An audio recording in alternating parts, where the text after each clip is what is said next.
The Zimmerman trial and the president's speech sparked a national debate on race in America. But all week, many on the right, including Bill O'Reilly, have been distorting the conversation by attacking the president and the civil rights community. Listen to this from last night. So it's clear that people pushing racial injustice that they believed happened in the Zimmerman trial, they don't really want to talk about complicated racial problems in general. What the grievance industry does want is to divide the country along racial lines, because that's good for business, and they may be succeeding. Trying to divide the country? 50 years from the March on Washington, and there are serious issues that need attention on voting rights, on equal justice, on civil rights. But Mr. O'Reilly has the problems in the African-American community figured out. Talking Points believes that the collapse of the African-American traditional family is the primary reason the gap between blacks and whites is so large. And as I said at the top of this memo, our leadership simply will not deal with that issue. And that is why we have this problem. Why is Bill O'Reilly talking about the African-American family? It's hard to take much of this race talk seriously. I took Bill to Sylvia's restaurant in Harlem for dinner in 2007. Here's how he described it afterward. There wasn't one person in Sylvia's who was screaming, MFer, I want more iced tea. Please. You know, I mean, everybody was, it was like going into an Italian restaurant in an all-white suburb, in the sense of people were sitting there and they were ordering and having fun, and there wasn't any kind of craziness at all. Imagine that. No craziness in a restaurant. No one screaming, I want more iced tea, MFer. That's what the self-appointed expert on black families said. And listen to Bill talk about a concert he went to. I went to the concert by Anita Baker at Radio City Music Hall, and the crowd was 50-50, black-white. And the blacks were well-dressed, and she came out, Anita Baker came out on stage and said, look, this is a show for the family. We're not going to have any profanity here. We're not going to do any rapping here. The band was excellent, but they were dressed in tuxedos. And, you know, this is what white America doesn't know. Particularly people who don't have a lot of interaction with black Americans. They think that the culture is dominated by Twista, Ludacris, and Snoop Dogg. Yes, this is the same guy attacking the president and the civil rights community on race this week. Not much of a contribution to the debate, that's for sure. Joining me now is David Brock, founder of Media Matters for America, and Joy Reid is back with us. Thank you both for joining me. Great. Thank you. I mean, Joy, how can you believe anyone? How can anyone believe he's credible on the issue of race? Yeah, I'm going to propose a syllogism. I think that if you are shocked that black people eat with knives and forks and don't throw food at restaurants, and that they need to be dressed up in tuxedos, and then you're like shocked that they actually dress in clothes. They're not running around with spears. Why doesn't he just add that too?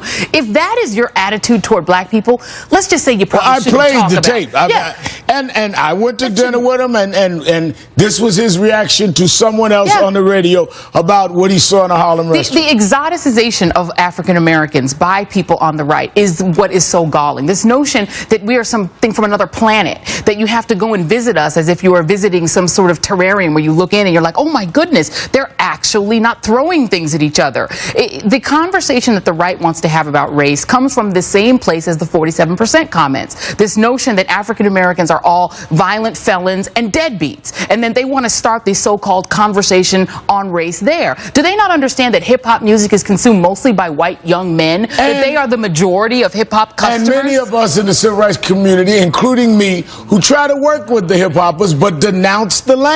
Right. David, and I still denounce it, even though we're trying to reach these kids. David, let me ask you, when you hear Bill O'Reilly and the right wing talking about the president as a divider for speaking out on race, listen to this. Obama is all about creating chaos and upsetting the order of things. He's all about stirring the pot, and generally involving things that have to do with race. Is it selective moral outrage? It absolutely is, and it's done by politicians and by leaders who want to get people ginned up against each other. The man who is supposed to unite the United States of America is an expert on the most divisive form of politics in existence today. Now, David, you've been covering this a long time, been watching the right wing a long time. They're trying to paint the president as a divider for explaining racial profiling and explaining a lot of the reaction to the verdict of George Zimmerman. How do you deal with the right now all of a sudden becoming the experts on race?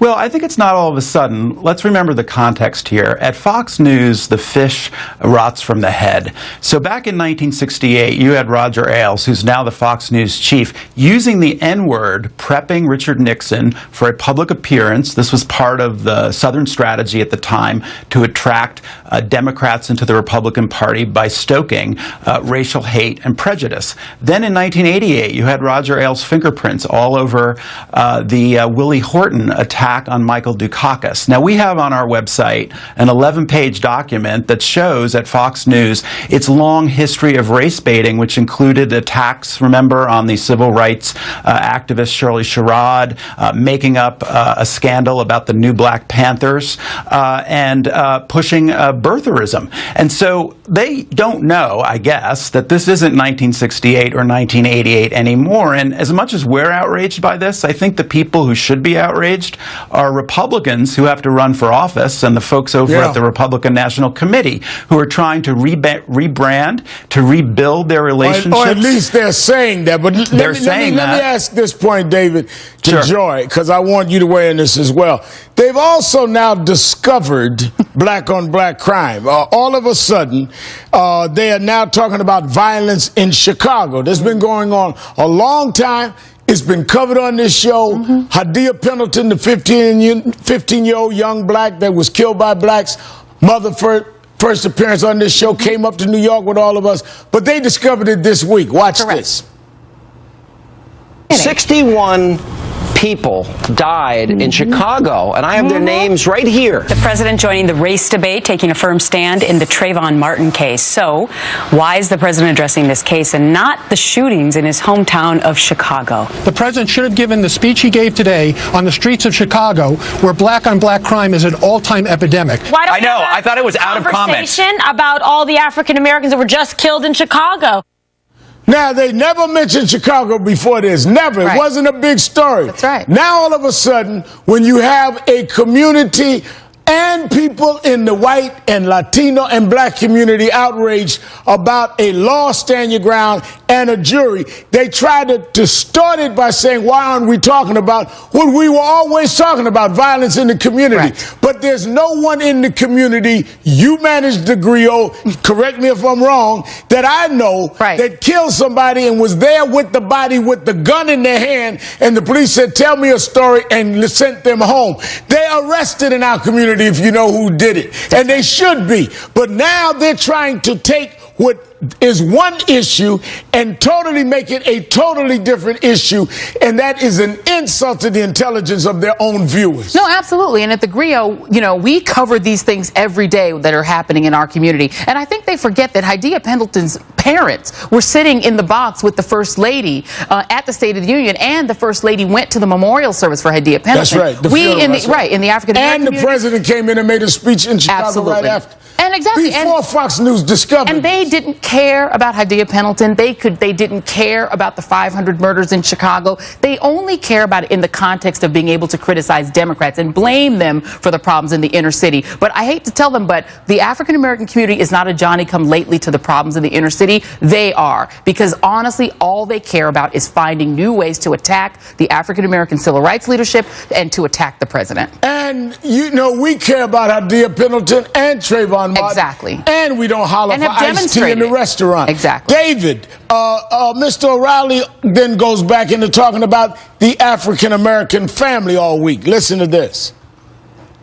The reason there is so much violence and chaos in the black precincts is the disintegration of the African-American family. You've got to stop young black women from having babies out of wedlock. You've got to discourage that actively. What do you think of them investing all of this energy into the Martin case, all right, the marches, the protests, everything, and absolutely nothing into the disintegration of the African-American family and the violence in places like Chicago? Now, David, we're talking about the justice system.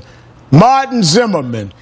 Is Mr. O'Reilly trying to purposely change the conversation to something else that has nothing to do with that case? Because certainly we're not talking about destruction of the family had anything to do with why Zimmerman shot Trayvon Martin. So is this a strategy here? Yes, I think it's a strategy first of dodge and deny and then divide. What he's trying to dodge, obviously, is the reality of white racism in this country. What he's denying and dodging are the real issues that face our country, the inequities in the education system, the disparity in sentencing for young black males and incarceration rates and persistent poverty. The president invited us to a meaningful dialogue, and unfortunately, with folks like Bill O'Reilly, who is a bigot, who accuses the folks who they disagree with as being part of a racial industry. Frankly, the only industry based on race that I know about is this toxic talk radio.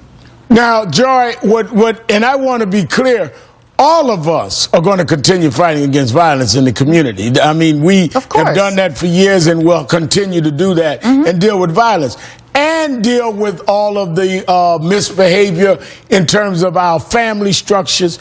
And I will continue to fight hip-hoppers. I'm working with them, trying to get them to understand me. They understand me, understand them. We're going to continue to do that. But you can't do that and excuse injustices in the community, because then you don't have the credibility to even address the issues in the community. Yeah, just like we could eat at Sylvia's with knives and forks and not throw things, we could also talk, walk and chew gum at the same time on issues of violence within the community and issues of gun violence outside of it. And the other distraction, I think, in addition to what David Brock mentioned, is that this is also a very flashy attempt to use the shiny keys of racial stereotyping to distract from the issue of gun laws. Right. Because the reason that they want to do anything, even throwing out the most vile notions about black people to distract folks, is that they don't want to talk about the gun laws that we talked about in the first segment. Things like Stand Your Ground that are being proliferated by the NRA and ALEC are the real problem, and they don't want to talk about it because they know that reasonable people will look at laws like Stand Your Ground and say, you know what, that really might not be reasonable. We may need to fight the NRA.